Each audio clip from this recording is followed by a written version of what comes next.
Ты слушаешь Радио Мария.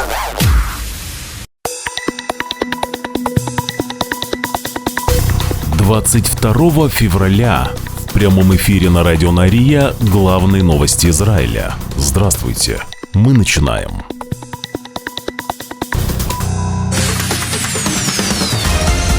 Главные новости Израиля. Слушай на Радио Мария.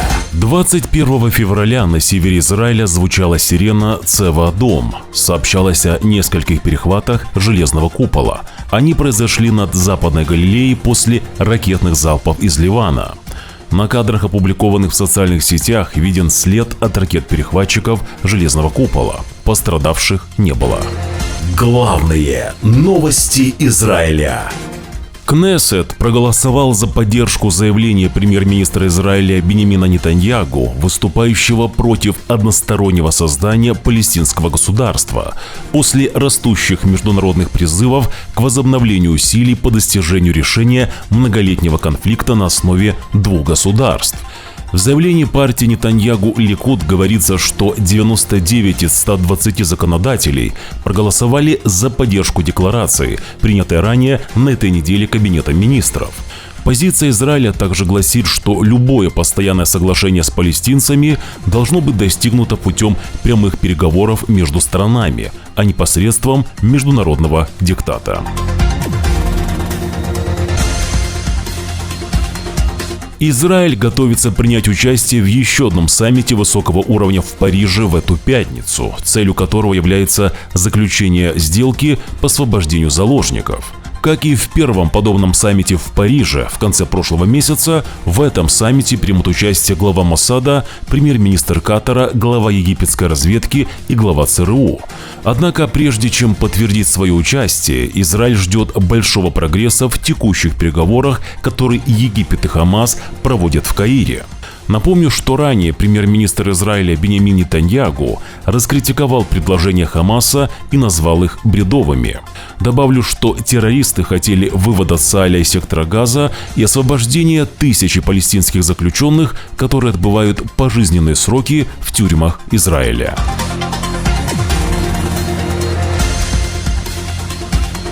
Министр финансов Израиля Бецалель Смотрич заявил, что нынешняя ситуация с призывом харидим в армию возмутительна и не может продолжаться. Цитирую: «Нынешняя реальность, в которой харидим не служат в армии, не может продолжаться. Думаю, и им это тоже ясно», — говорит Смотрич. Он утверждает, что служба в армии обороны Израиля исходит в первую очередь из взаимной ответственности, из участия в процессах возрождения, в которых нашему поколению посчастливилось принять участие. Мы говорим о разделении бремени. Претензии израильского общества к сообществу харидим справедливы. Смотрич поясняет, что усилия по привлечению харидим в армию следует предпринимать уважительно, с большой любовью и диалогом. Напомню, что за прошедший год 66 тысяч молодых людей из ультраортодоксальной общины были освобождены от военной службы.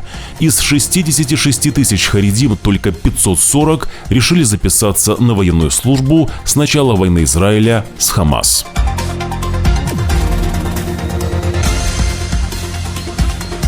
Госсекретарь США Энтони Блинкен сообщил президенту Бразилии Луису да Сильве, что Соединенные Штаты не согласны с его комментариями, которые сравнивали действия Израиля в Газе с Холокостом. Блинкен ясно дал понять, что мы не согласны с этими комментариями, заявил журналистам высокопоставленный представитель Госдепартамента. Главные новости Израиля. В то же время президент Бразилии Лула да Силва не намерен просить прощения у Израиля за критику военной операции в секторе Газа и сравнение ее с Холокостом. Об этом передает CNN Бразилия со ссылкой на специального советника главы государства по международным делам. Цитирую: «Мы всегда высказываемся с большим уважением и в защиту решения о существовании двух государств – Израиля и будущего палестинского государства. Нам не за что просить прощения», – заявил специальный советник главы Бразилии по международным делам. Он также сообщил, что считает неправильным прекращение западными странами финансирования Ближневосточного агентства ООН для помощи палестинским беженцам.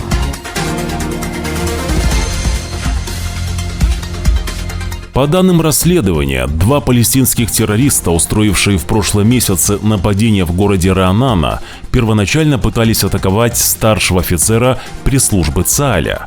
Полиция сообщает, что расследование нападения 15 января показало, что перед нападением один из преступников заметил известного представителя ЦААля, сидевшего в кафе, но затем пытался найти его в городе, вооружившись острым предметом.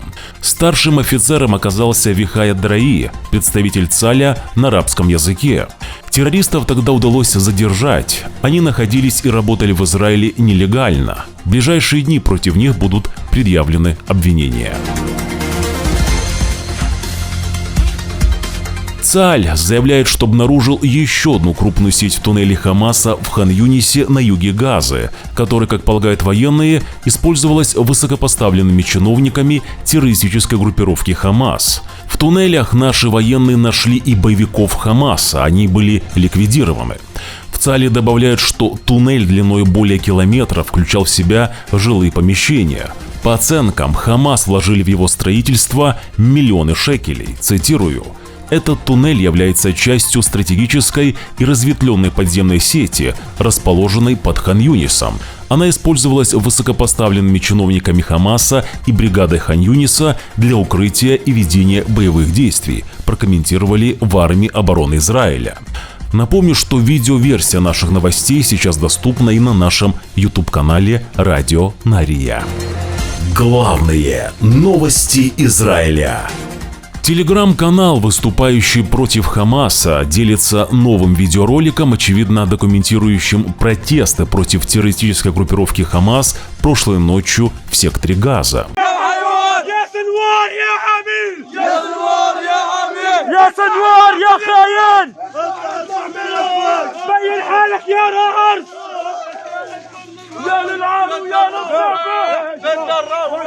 Видео, которое, как сообщается, снято в Рафехе, люди скандируют лозунги против лидеров Хамас. Сообщается, что силы безопасности Хамаса открыли огонь по собравшейся толпе.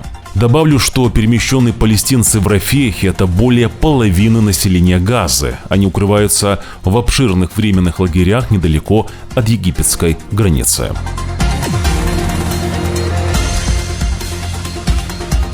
Соединенные Штаты Америки призывают Международный суд не выносить консультативное заключение о том, что Израиль по закону обязан немедленно вывести войска Западного берега и Восточного Иерусалима, настаивая, как и Израиль, на том, что конфликт должен быть разрешен в установленных рамках. Напомню, что США является одной из единственных стран, выразивших несогласие с просьбой палестинской администрации, а также других стран, чтобы суд признал военную оккупацию Западного берега Израилем незаконной и обязал Израиль принять немедленные меры, чтобы положить ей конец. Правительство Великобритании рассматривает вопрос о запрете экспорта оружия в Израиль в случае военной операции в Рафехе, сообщает британская газета The Guardian. Представители британского правительства прокомментировали, что хотя официального решения по этому вопросу еще не принято, Великобритания имеет возможность быстро отреагировать, если юрсоветники в стране определят, что Израиль нарушает международное право. В письме специальному комитету по иностранным делам относительно контроля над экспортом оружия в Израиль министр иностранных дел Великобритании Дэвид Кэмерон заявил, цитирую: «Я не понимаю, как нападение в Рафехе может продолжаться без причинения вреда гражданскому населению и разрушения домов». Конец цитаты. Эндрю Митчелл, министр Министерства иностранных дел Великобритании, прокомментировал в Палате представителей: «Нападение в Рафехе представляет собой красную линию для британского правительства». Конец цитаты. Митчелл также подчеркнул, что Великобритания призывает израильское правительство не начинать операцию в Рафехе, которая может иметь разрушительные последствия. «Мы должны признать, что солдатам ЦААля удастся добраться до заложников или же руководства Хамаса только ценой огромного вреда невиновным. Мы разделяем желание Израиля положить конец угрозе Хамас и обеспечить, чтобы он больше не контролировал сектор Газа. Но Великобритания и наши партнеры заявляют, что Израиль должен подумать, разумны ли такие военные действия». В пресс-релизе, опубликованном в Великобритании, было заявлено, что по мере ухудшения гуманитарной ситуации в секторе Газа усиливается дипломатическое давление на Великобританию, чтобы она действовала, как и другие страны, и запретила экспорт оружия в государство Израиль. Главные новости Израиля. Далее к другим событиям. Новый опрос показал, что большинство израильтян, как евреев, так и арабов, не верят, что абсолютная победа возможна в войне с Хамасом в секторе Газа. Опрос Израильского института демократии, который проводился во время войны, показывает, что 51% респондентов евреев и 77,5% израильтян-арабов считают, что вероятность окончания войны победой мала. Опрос также обнаруживает различия в израильском политическом спектре. 84% левых респондентов, 63% центристов и 55% правых респондентов. Все они согласны с тем, что вероятность абсолютной победы низка. Результаты опроса были опубликованы после того, как премьер-министр Израиля Биньямин Нетаньяху ранее в этом месяце заявил, что Израиль, цитирую, на расстоянии досягаемости от абсолютной победы. Опрос также показывает, что 63% израильтян-евреев выступают против создания палестинского государства, в то время как 73% израильтян-арабов поддерживают создание палестинского государства.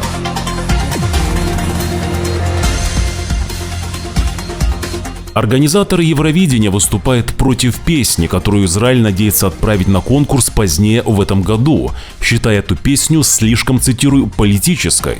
Хотя официально песня еще не выпущена, ранее появилась информация, что песня, которую Эден Голан планирует исполнить в Швеции в мае, называется «Октябрьский дождь», и, как ожидается, она будет отсылкой к резне, организованной Хамасом 7 октября на юге Израиля. Главные новости Израиля. Продолжаем главные новости Израиля в прямом эфире Радио Нария. Нам нужна ваша поддержка.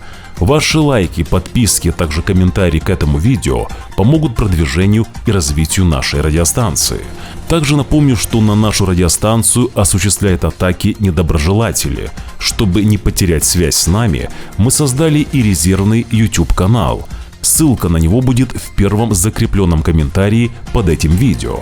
Если мы не сможем выйти в эфир на основном канале, на котором вы сейчас смотрите эти новости, эфиры начнут выходить на резервном YouTube-канале. Правда, которую мы говорим, многим не нравится. Спасибо, что вы с нами, а мы продолжаем.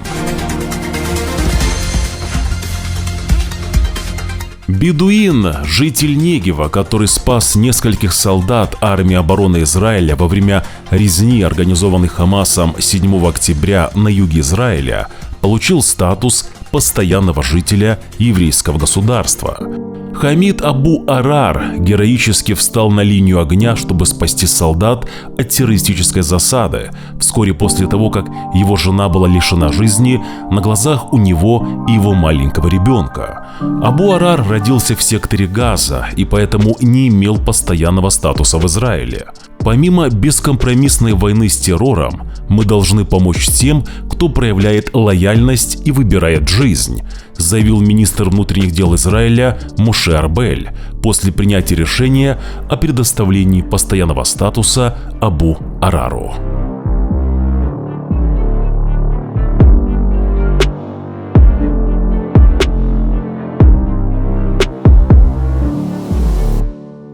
Это были главные новости Израиля. Спасибо, что слушали и смотрели нас. Уже завтра в 6 часов утра по Иерусалиму мы снова с вами в прямом эфире. До встречи.